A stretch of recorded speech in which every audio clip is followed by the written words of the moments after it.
Baptist Church. Come experience the Lord for yourself. Come experience the Lord for yourself. FWBC. Come experience the Lord for yourself.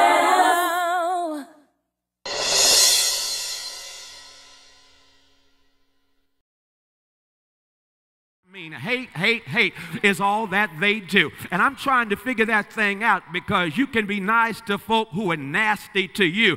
And in a real sense, I discovered that's what happened with Jesus. Jesus experienced hate. And when I was wrestling with this, Commissioner Price, I was having a conversation with my warm friend and brother, that brilliant professor, Dr. Michael Eric Dyson. God is really good, and that God has a way of sending the right folk in your life at just the right time when life is going wrong. And Dr. Dyson and I were having a conversation perhaps about 2 months ago, and we were talking, watch this, and it's real good. Please understand, it's good to have someone in your life you can share your private pain and your secret struggles. It's good to have someone in your life you can share your highest dreams and your deepest fears. It's good to have someone in your life that you can talk about anything about. And that's what we were doing. We were having a conversation, check this, about our homiletical heroes and sermonic sheroes. And he brought up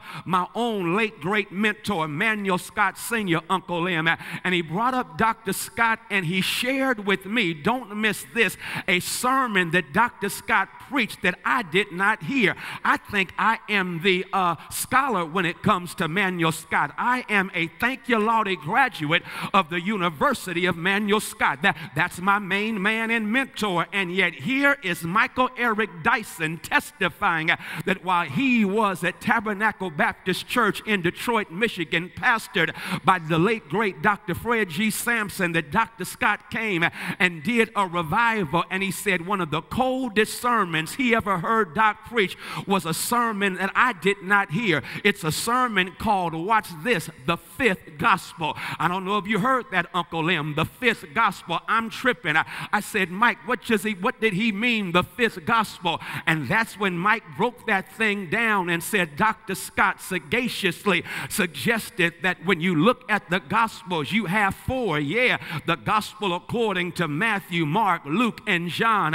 But Doc went on to insightfully interpret it that there was one more gospel in there. And I said, well, what did Doc say the fifth gospel was? And Michael Dyson said that Dr. Scott maintained that the fifth gospel was the gospel from the enemies of Jesus Christ, and that the enemies of Jesus Christ every now and then would trip on to some truth. In a real sense, the enemies of Jesus Christ would stumble onto some sagacious saying about the Savior that was rooted in revelation.